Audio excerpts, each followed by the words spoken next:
جو شخص چوری کر لے اس کے بارے میں کہا جاتا ہے وہ سو رہا ہو یا نماز پڑھ رہا ہو گناہگار ہوتا رہے گا، یعنی یہ گناہ جاریہ ہے. ایسا نہیں ہے، گناہ جاریہ نہیں ہے، ہاں گناہ ضرور ہے. پھر یہ کہ اگر وہ روزہ اور نماز رکھتا ہے تو اس کو کیا ثواب ملے گا؟ بالکل ملے گا، کون منع کر سکتا ہے؟ ٹھیک ہے ایک گناہ اس نے ضرور کیا، بہت برا گناہ ہے، لیکن یہ ذمہ داری سے بری ذمہ بھی ہوگا، اس کے فرض کاؤنٹ کیے جائیں گے اور اللہ تعالیٰ کی رحمت بہت بڑی ہے. میں حوصلہ افزائی نہیں کر رہا ہوں، لیکن بہرحال شرعی حکم یہ ہے اس کو چوری سے توبہ کرنی چاہیے، اور یہ غلط ہے اور اس کا عذاب بہت سخت ہے. لیکن یہ اس طرح کے حکم لگانا کہ چونکہ تم نے چوری کی اب ساری زندگی نہ نماز تمہاری قبول نہ نماز، اب چوری سے تو ویسے ہی وہ بیچارہ پھنس گیا، نماز روزہ آپ نے منع کر دیا تو آپ نے تو اس کو جہنم مطلب شیطان کے حوالے کر کے گویا کہ جہنم کا راستہ دکھا دیا. ایسا نہیں کرنا چاہیے.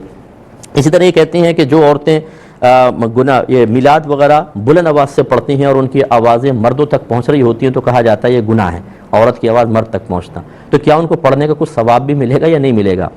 دیکھیں ملے گا انشاءاللہ. دو جہتیں ہوتی ہیں، ایک چیز ایسی ہوتی ہے جو فی نفسی جائز ہوتی ہے، اس میں قباحت آتی ہے کسی دوسری وجہ سے، تو اس کو کہتے ہیں حرام لغیرہ، یعنی یہ حرام ہے اپنے غیر کے سبب. ایک ہوتا ہے حرام لعینہ، عین من ذات، حرام اپنی ذات کے سبب. چوری زنا یہ حرام لعینہ ہی ہے، لیکن میلاد پڑھنا یہ تو جائز تھا، ہاں آواز مردوں تک پہنچی اس وجہ سے شرعی قباحت پیدا ہوئی تو یہ حرام لغیرہ ہوا. حرام لغیرہ میں فعل جائز ہوتا ہے، اس غیر کے اندر قباحت ہوتی ہے. تو لہٰذا اللہ کی رحمت بہت بڑی ہے، ہم یہ کہیں گے کہ ثواب کی امید یقیناً رکھی جائے، لیکن ہماری بہنوں کو چاہیے کہ جب اس طرح کہیں میلاد ہو تھوڑی آواز کم رکھیں تاکہ غیر مردوں تک آواز نہ پہنچے.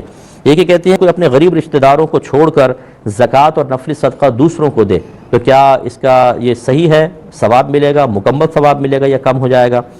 دیکھیں ہمارے اکابرین نے ایسی حدیثیں نقل کی ہیں، یہ حدیث پہ موجود ہے. خود اعلیٰ حضرت امام اہل سنت نے فتاوی رضویہ میں یہ حدیث نقل کی کہ جو اپنے قریبی رشتہ داروں محتاج رشتہ داروں کو چھوڑ کر کسی اور جگہ صدقہ کرتا ہے اللہ اس کا صدقہ قبول نہیں کرے گا. اس لیے اگر آپ صدقہ کرنا چاہتے ہیں، کوئی قریبی رشتہ دار ہے اور کسی اور جگہ بھی آپ کرنا چاہتے ہیں تو تھوڑا سا ان کے لیے بھی حصہ ضرور رکھیں. انہیں محروم کر کے کسی اور کو دینا یہ شرعاً جائز نہیں. سب سے پہلے اپنے قریب ترین رشتہ دار ہوں، اس کے بعد دوسرے. لیکن یہاں یہ وضاحت میں کر دوں کہ ہمارے ہاں غربت جو ہے وہ ہماری خود قائم کردہ ہوتی ہے. بعض اوقات پراپرٹی ہے، زمینیں پڑی ہوئی ہیں وہ نہیں بیچ رہے، پراپرٹی نہیں بیچ رہے، سونا پڑا ہوا ہے، زیور وہ اپنا سنبھال کے رکھا ہوا ہے، باقی سیلری اتنی نہیں ہے، گھر میں تھوڑی تنگ دستی ہے تو بولتے ہیں ہم غریب ہیں. غریب کہاں ہیں؟ آپ کے پاس تو بہت مال ہے، اور جب تک مال ہے تب تک انسان مطلب نہ لے یہ افضل اور اولیٰ ہے. تو اس لیے اگر کوئی رشتہ دار یوں دیکھتا ہے کہ ان کے پاس اتنا مال موجود ہے، بیچ نہیں رہے بخل کی وجہ سے یا کسی اور وجہ سے، اور پھر یہ مانگنے کے لیے تیار ہے، اب وہ کسی اور کو دیتا ہے تو اس میں کوئی حرج نہیں ہے، اب تو بالکل صحیح ہے.